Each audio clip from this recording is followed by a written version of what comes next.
Hello everyone, welcome to the first episode of the Bridger.tv. Alright, Firdaus, who do we have today?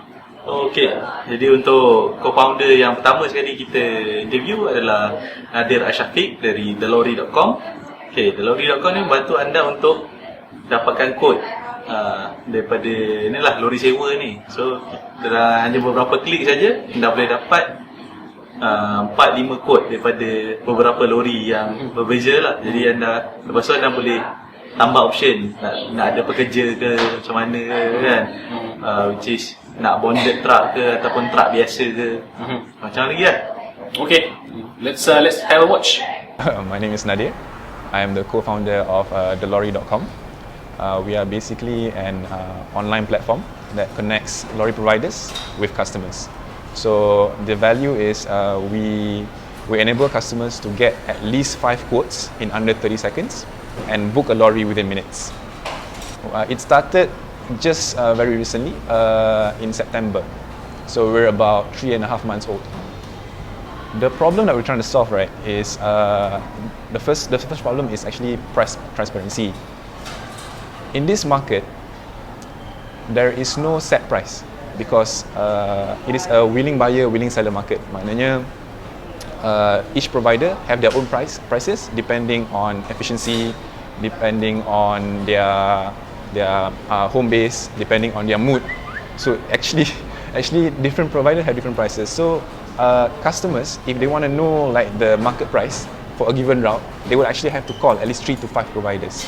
So that process of calling providers one by one is a very lengthy process, and it takes them about at least half an hour because you have to repeat it over and over again with different providers.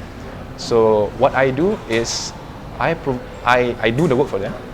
I provide 5 quotes in under 30 seconds, so they can save like a lot of time rather than repeating the same thing over and over again with different providers. The second problem that I'm trying to solve is the issue of safety. When you deal with people out there, you're not very sure as to whether these guys can be trusted. But if you deal with thelorry.com, the people or the companies that we take on, we do background checks to ensure that they can do the job and they are legit. And the third problem that we're trying to solve is the issue on fixed price. Because this market is not regulated, it's a willing buyer, willing seller. There have been situations whereby the lorry provider charges a different price after the job is done. It is a very common occurrence. Maknanya bila dah sampai, okay, bila dah buat kerja, harga masa start tu dia orang kata 300. Tapi bila dah buat kerja tu dia kata, apa bang, tadi ada tangga lah, lepas tu kena angkat ni, angkat tu penat, sakit belakang, lagi 100 lah bang, 400. So that is the kind of practice that we want to avoid. So thelorry.com, what we do is we practice fixed pricing. So maknanya the price that you see on the website is the price that you pay at the end. There is no negotiation after that. We like to think ourselves as Expedia for lorries. Expedia, because my taxi is more like on demand. Uber is also on demand. We are not really on demand because we require at least 2 days notice. Sebenarnya kalau nak book untuk maknanya kalau buat booking hari ni 2 hari baru boleh dapat lori. The reason being is we can't do on demand for the time being because maybe there's not enough lorries for the time being to go around in our network. Tapi maybe in the future we can actually offer on demand, but not at the moment. thelorry.com isn't actually my first startup. My first startup was an app that I built previously. When I built my first product, right, I wasn't very aware of lean startup method. I just built the product like main taram je lah. So and in hindsight, I learned 2 things, and I suppose I made 2 critical mistakes. The first mistake was I had this notion whereby when you build a product, right, you just build it, and customers would flock later, right? Customers would use it because it's so damn cool. So I did not do like customer feedback. I did not do like research. I did not actually talk to the customers. I did not get out of the building, like how lean startup machine, like to say. So I did not do that. I did not hustle. So I quickly found out that I built a product that basically nobody wanted to use. And the second mistake was because I did not do an MVP. I did not do an MVP whereby I'm supposed to create experiments, as fast as possible, as cheap as possible, and to learn as much as possible. I did not do that. So I spent a lot of time and money building something that nobody wanted to use. So those are the second critical mistake was the fact that I spent a lot of time and money building something that nobody wanted. We shipped a product to the market, but because we didn't do like validation, so we basically wasted a lot of money on that. So when I started Delori.com, I was determined not to make the same mistakes. So what I did was, when I was working with my previous company, I headed a very small courier unit, and for some reason or another, I experimented with lorry sewa.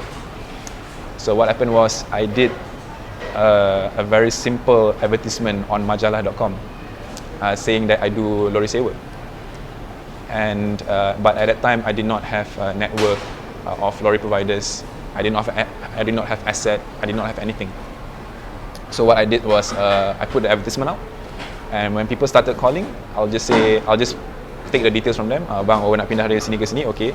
Tunggu sekejap saya letak telefon, and I will go to mudah.my and call the lorry provider, right? And call the abang and say, abang, saya ada job dari sini ke sini berapa ringgit? Oh, 300. Okay, call the customer back and say, oh, harga dia 400. So it's in Malay terminology, you call it broker angin. So I was doing this broker angin job for quite a bit, and I actually made okay money. So when I left the company, I thought to myself, why not do something more professional, right? But basically doing the same thing. So I did I went to leanstartupmachine.com. I downloaded the lean validation board. So my customer hypothesis at that time was people who wanted to move house, right? People who wanted to move house. My problem hypothesis was the fact that they find it a hassle trying to get at least 5 quotes. And my assumption was if I could provide this 5 quotes to them in a quick manner.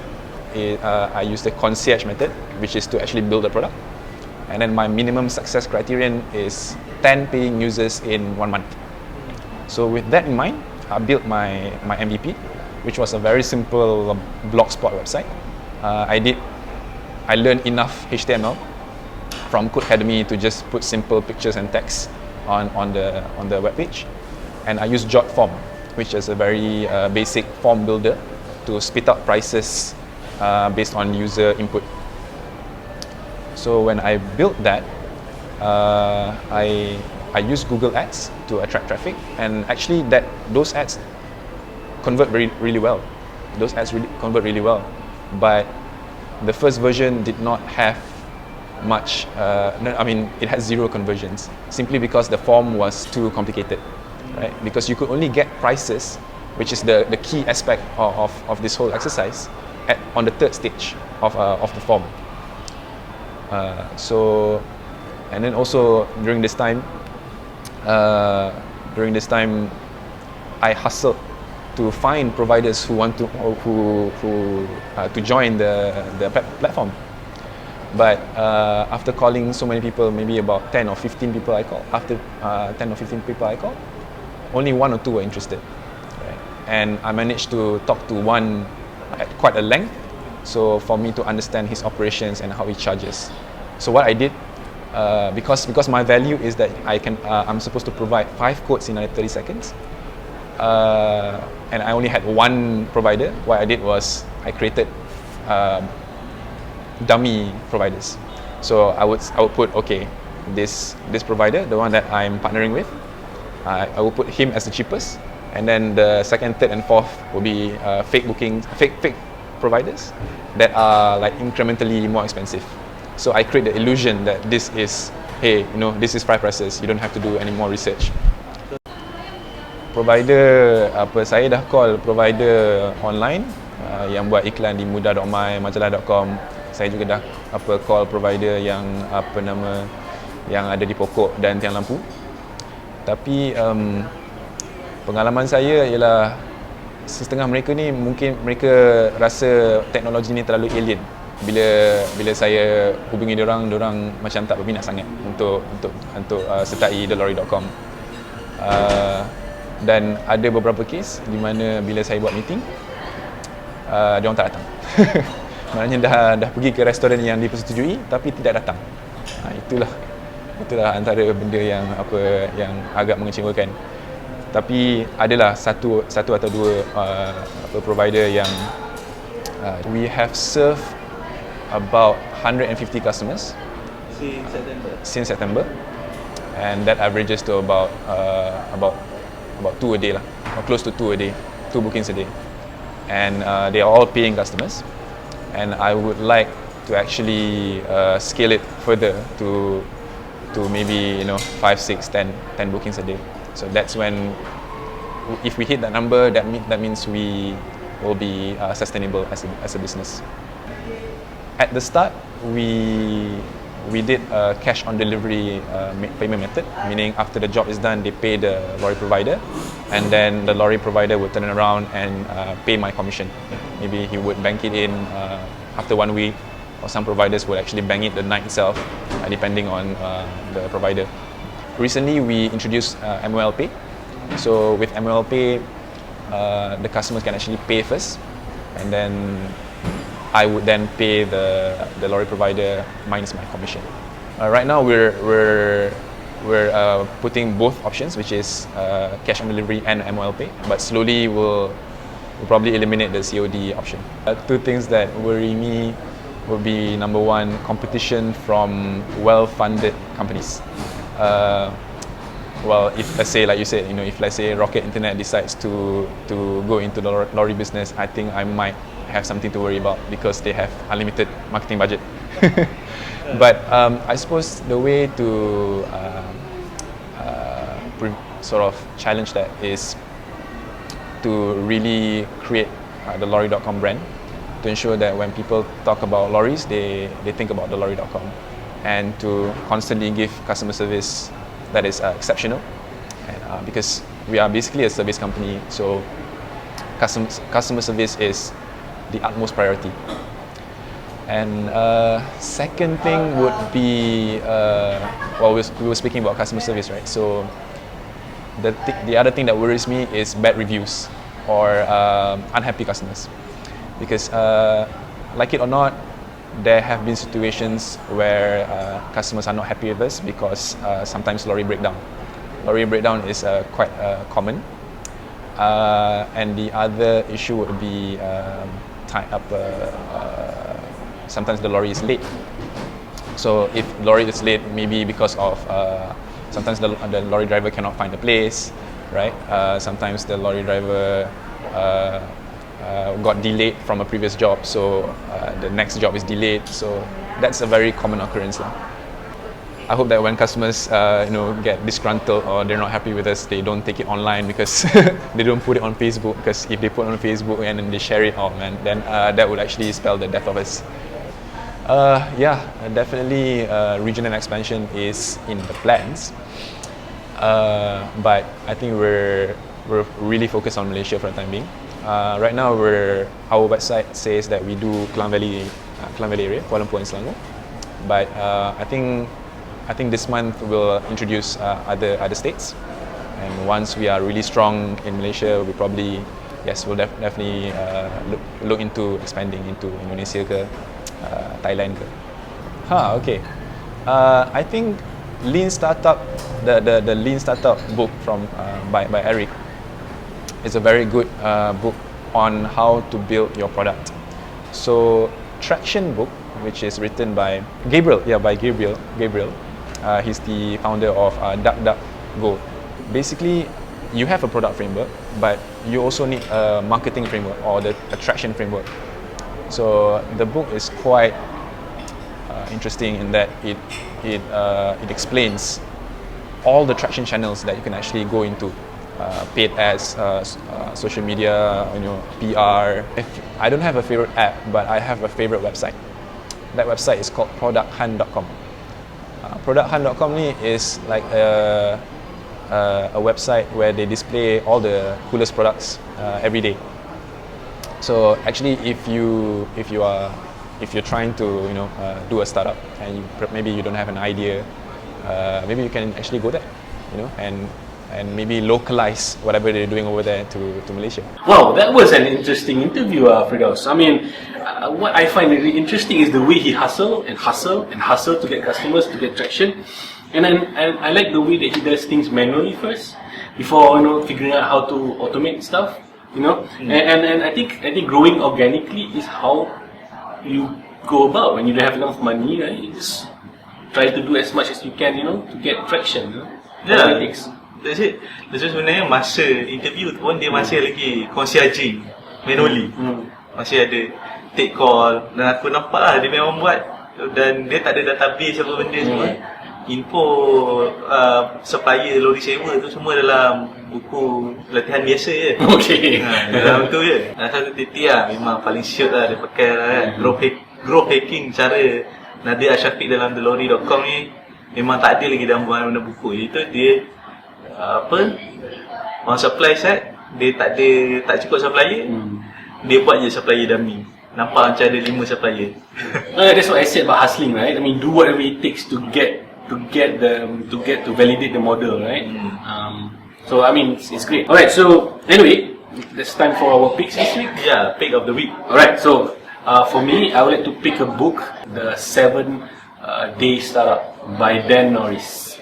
Dan Norris is a founder.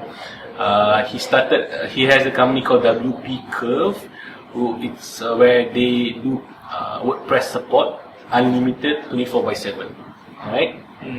Anyway, so about this book is about his experience creating WP Curve in 7 days.